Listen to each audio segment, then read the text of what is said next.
जब भी गुरु और एक आदर्श शिष्य की बात आती है तो हमेशा ही एकलव्य को याद किया जाता है। एकलव्य महाभारत के महान चरित्रों में से एक है। महाभारत के इस पात्र का जन्म एक भील जाति के राजा हिरण्यधनु के घर हुआ था। एकलव्य की मां का नाम रानी सुलेखा था। एकलव्य के पिता हिरण्यधनु श्रृंगबेर राज्य में भील कबीले के राजा थे। एकलव्य का मूल नाम अभिद्युम्न था। भील एक धनुर्धारी और शूरवीर जाति होती है, इसीलिए वह बचपन से ही धनुष बाण चलाने में काफी माहिर भी था। महाभारत में वर्णित कथा के अनुसार एकलव्य धनुर्विद्या में उच्च अभ्यास पाना चाहता था, इसीलिए एक दिन द्रोणाचार्य के पास जाता है, जो कौरव और पांडवों के भी गुरु थे।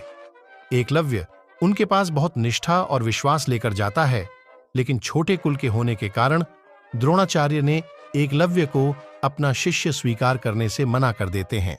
उसके बाद एकलव्य भी ठान लेता है कि वह धनुर्विद्या द्रोणाचार्य से ही सीखेंगे, इसलिए वह एक वन में आश्रम कुटिया बनाकर रहने लगते हैं और वहीं पर पेड़ के नीचे गुरु द्रोणाचार्य की प्रतिमा को बिठाकर उन्हीं के सामने प्रत्येक दिन धनुर्विद्या का अभ्यास करता है। इसी दौरान एक दिन द्रोणाचार्य अपने शिष्यों और एक कुत्ते के साथ उसी वन में आखेट के लिए जाते हैं। बीच रास्ते में ही कुत्ता वन में भटक जाता है और भटकते भटकते जाकर वह एकलव्य के आश्रम तक पहुंच जाता है। उस समय एकलव्य एकाग्रचित्त होकर अपने धनुर्विद्या का अभ्यास कर रहा था, लेकिन कुत्ते के भौंकने की आवाज से एकलव्य के अभ्यास में बाधा आ रही थी। तब एकलव्य ने अपने कौशल से कुत्ते के मुंह में इस तरह बाण चलाए कि कुत्ते को जरा सी भी आहत नहीं पहुंची और उसका मुंह भी बंद हो गया। उसके बाद कुत्ता भी असहाय होकर वापस द्रोणाचार्य के पास चला गया। वहां पर द्रोणाचार्य और पांडव कुत्ते के इस हालत को देखकर आश्चर्यचकित रह गए।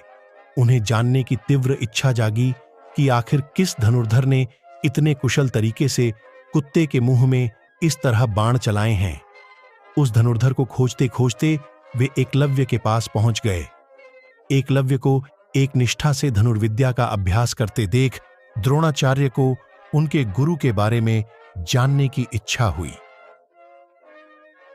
एकलव्य द्रोणाचार्य की प्रतिमा की ओर इशारा करते हुए कहा कि वही उसके गुरु हैं। द्रोणाचार्य को उस समय की याद आ जाती है जब उन्होंने एकलव्य को अपना शिष्य स्वीकार करने से मना किया था। एकलव्य की एक निष्ठा और कुशाग्र धनुविद्या का कौशल देख द्रोणाचार्य को आशंका हुआ कि कहीं वह सर्वश्रेष्ठ धनुर्धर न बन जाए, क्योंकि यदि ऐसा हुआ तो द्रोणाचार्य ने अर्जुन को महान धनुर्धर बनाने का जो वचन लिया था वह झूठ साबित हो जाएगा। इसलिए वे गुरु दक्षिणा की मांग करते हैं। एकलव्य गुरु दक्षिणा में अपनी प्राण देने की बात करते हैं, लेकिन द्रोणाचार्य उससे अंगूठा मांग लेते हैं और एकलव्य तत्क्षण बिना कुछ सोचे अपना अंगूठा काटकर द्रोणाचार्य के समक्ष प्रस्तुत कर देता है। इसके बाद एकलव्य अपने राज्य श्रृंगबेर आ गया। एकलव्य के युवा होने पर उसका विवाह भील कन्या सुनीता से हुआ। सुनीता के गर्भ से एकलव्य को एक पुत्ररत्न प्राप्त हुआ, जिसका नाम केतुमान रखा गया। एकलव्य अपने पिता की मृत्यु के बाद श्रृंगबेर का शासक बन गया। अमात्य परिषद राजसभा की मंत्रणा से उन्होंने अपने राज्य का बहुत अच्छे से संचालन किया। साथ ही राज्य की सीमाओं का विस्तार करने के लिए भीलों की एक सशक्त सेना का गठन भी किया। एकलव्य की मृत्यु के बाद एकलव्य के पुत्र केतुमान ने वहां का राजकाज संभाला और बड्डी कुशलता से राज्य का संचालन किया। बात करें एकलव्य की मृत्यु की तो महाभारत के कथाओं के अनुसार एकलव्य ने राजा बनने के बाद जरासंध का साथ दिया था। मथुरा के खिलाफ आक्रमण में उन्होंने अकेले ही बहादुरी से यादव वंश के हजारों सैनिकों को मार गिराया था। इस युद्ध में जब भगवान कृष्ण रणभूमि में उतरे तो उन्हें पता चल गया कि 4 अंगुलियों से धनुष बाण चलाने वाला एकलव्य ही है। इसी युद्ध में भगवान कृष्ण के हाथों एकलव्य को वीरगति प्राप्त हो गई।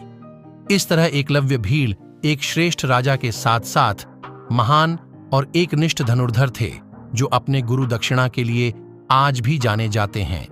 अगर आपको हमारी यह वीडियो पसंद आई है तो कृपया हमारे चैनल को सब्सक्राइब करना न भूलें। इससे हमें प्रेरणा मिलती है और हम आपके लिए और भी शानदार कहानियाँ और रोचक कंटेंट ला सकते हैं। लाइक और शेयर करना भी न भूलें।